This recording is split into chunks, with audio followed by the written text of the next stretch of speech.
योगी जी ने क्या गलत कर दिया? अगर नेम प्लेट के लगाने के लिए बोल दी कि मुस्लिम समुदाय के लिए ही थोड़ी बोला है, वो सबके लिए बोला था।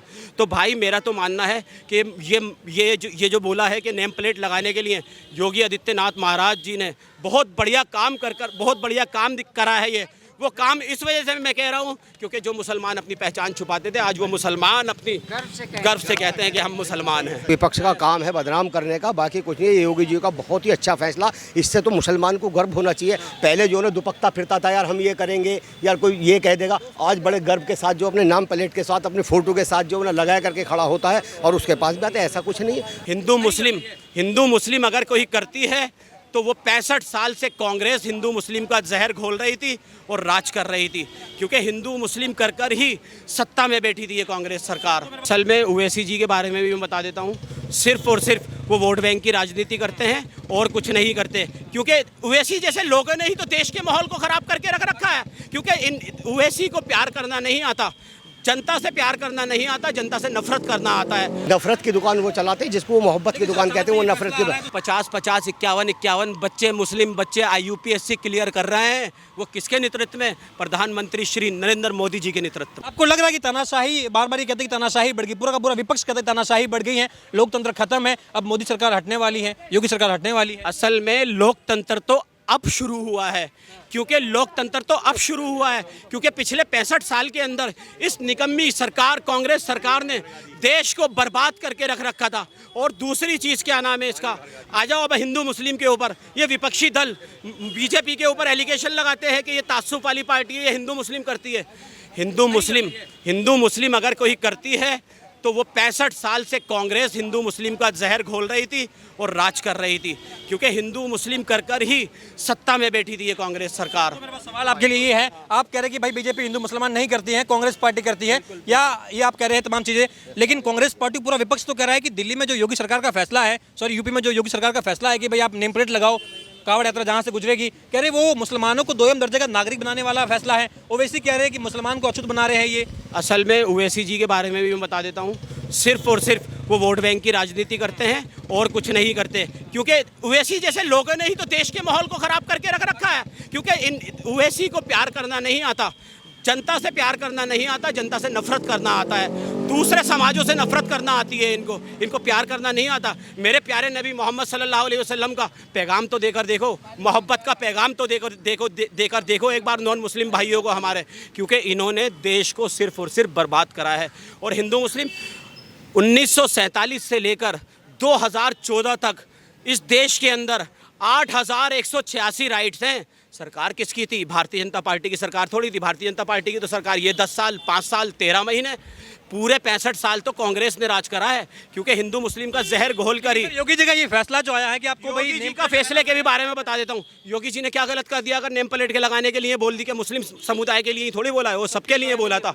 तो भाई मेरा तो मानना है कि ये जो बोला है कि नेम प्लेट लगाने के लिए योगी आदित्यनाथ महाराज जी ने बहुत बढ़िया काम बहुत बढ़िया काम करा है। ये वो काम इस वजह से मैं कह रहा हूँ क्योंकि जो मुसलमान अपनी पहचान छुपाते थे, आज वो मुसलमान अपनी गर्व से कहते हैं कि हम मुसलमान हैं। बिल्कुल, आपको भी लग रहा है कि ये योगी जी का फैसला सही फैसला है क्या? बहुत अच्छा फैसला है। मेरा अब एक बिगाड़ने वाला फैसला है, बिल्कुल ये कहना गलत है। ये विपक्ष का काम है बदनाम करने का, बाकी कुछ नहीं। योगी जी का बहुत ही अच्छा फैसला, इससे तो मुसलमान को गर्व होना चाहिए। पहले जो है दुपट्टा फिरता था, यार हम ये करेंगे, यार कोई ये कह देगा। आज बड़े गर्व के साथ जो अपने नाम प्लेट के साथ अपने फोटो के साथ जो लगा करके खड़ा होता है और उसके पास बात है, ऐसा कुछ नहीं है।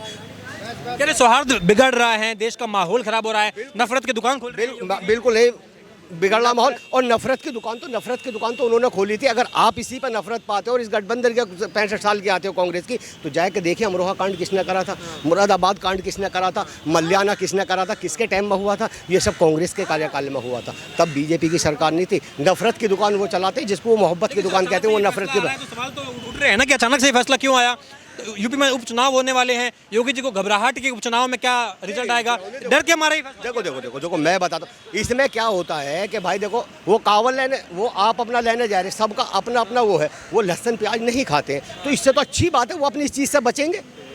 इसमें क्या है, तो बहुत अच्छा फैसला है। नहीं नहीं, हमें कोई आते आपत्ति नहीं बढ़ता हमको। इस पे भी इससे लगा है, रोक लगा है, रोक जारी रहेगी, भाई कह रहे सौहार्द बिगाड़ने वाला फैसला है। वो कोर्ट का फैसला, उस पर हम कोई टिप्पणी नहीं करेंगे, लेकिन मोदी जी ने, योगी जी ने जो फैसला लिया है बहुत अच्छा फैसला लिया है, हम इसका स्वागत करते हैं। स्वागत करते हैं। आपको कारण क्या है? पूरा विपक्ष तो कह रहा है कि सौहार्द बिगड़ जाएगा, नफरत की दुकान खुल जाएगी योगी जी के फैसले से। असल में राहुल गांधी जी ने जो क्या नाम है इसका वो यात्रा की थी, याद होगा, भारत जोड़ो यात्रा, न्याय यात्रा, वो भारत जोड़ो यात्रा नहीं थी, वो भारत तोड़ो यात्रा थी। क्या आज तुम लोग सत्ता में नहीं हो तो तभी याद आ रहा है आपको कि भारत टूटा हुआ है?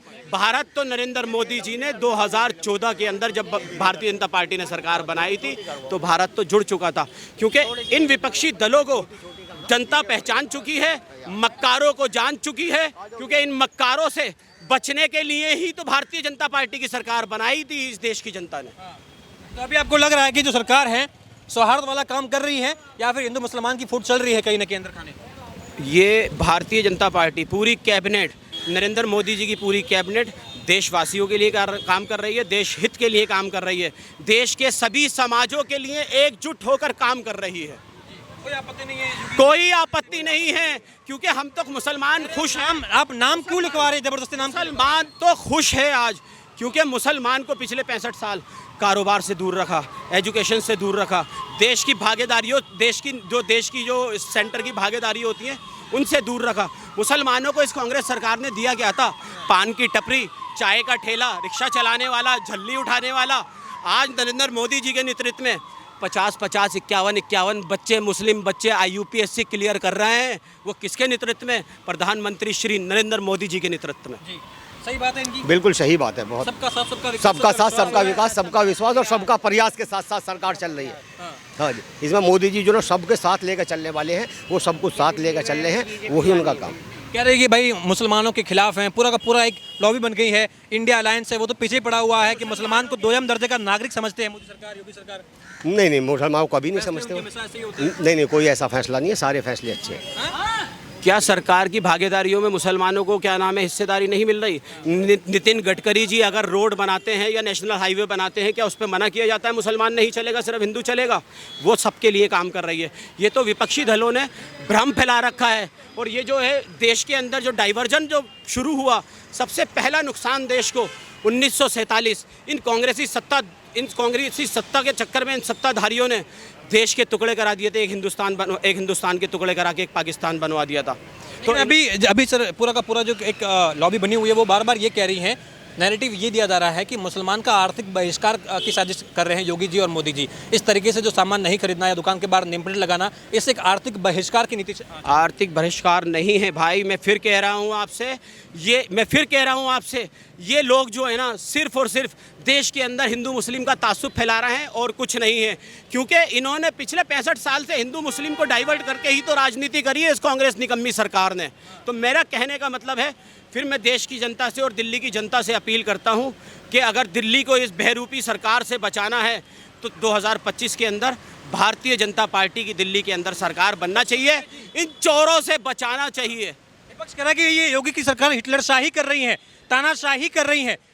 ओवैसी लगातार बार बार कह रहे हिटलरशाही हो रही है। असल में मुझे ये लगता है कि असदुद्दीन ओवैसी की भी जो छवि है ना वो बिल्कुल ख़राब होती जा रही है, क्योंकि असदुद्दीन ओवैसी को मुसलमान भी समझता जा रहा है कि ये वोट बैंक के चक्कर के अंदर जो है ये हिंदू मुस्लिम का जहर घोलता है देश के अंदर, और कुछ नहीं है। और इस बार भी क्या नाम है इसका, हिंदू और मुस्लिम सभी भाई आज भारत देश के अंदर एक साथ रह रहे हैं। यह जो भारत देश है ये गंगा यमुना तहजीब वाला देश है और ये तहजीब हमेशा रहने वाली है।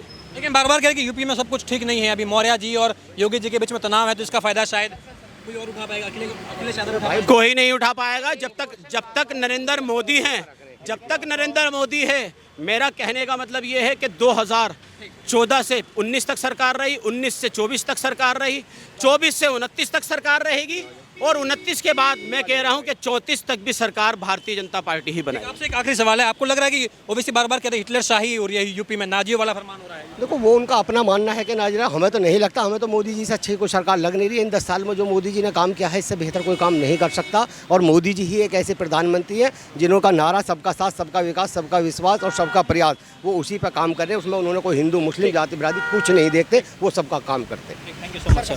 हाँ सर क्या लग रहा है, लगातार हम देख रहे हैं कि योगी सरकार के फरमान को हिटलर शाही वाला फरमान बताया जा रहा है।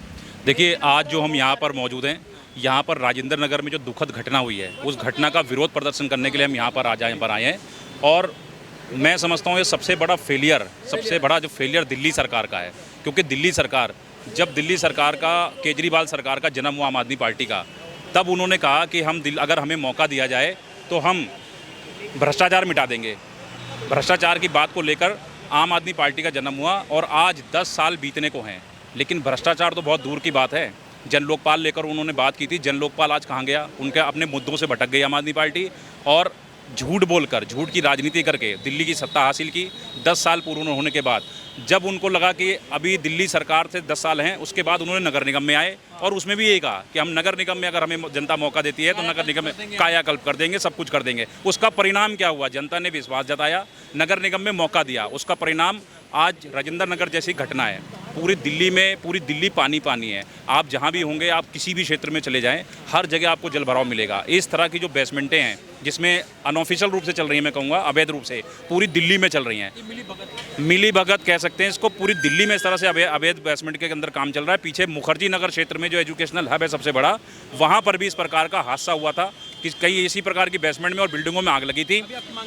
अभी हमारी ये मांग है कि जो इस तरह से अवैध बेसमेंटें चल रही हैं उनको सील करें, लेकिन जो अभी बच्चे यूपीएससी की तैयारी कर रहे थे, जो लोग पढ़ रहे हैं, उनकी जानें चले गई हैं, उनका परिवार सदमे में है। दिल्ली सरकार उनको आर्थिक सहायता करे और इन जितने भी भ्रष्टाचार हुए हैं, इन सभी को देखते हुए दिल्ली सरकार के मंत्रियों को या जो स्थानीय विधायक है, स्थानीय निगम पार्षद है, उनको तुरंत इस्तीफा देना चाहिए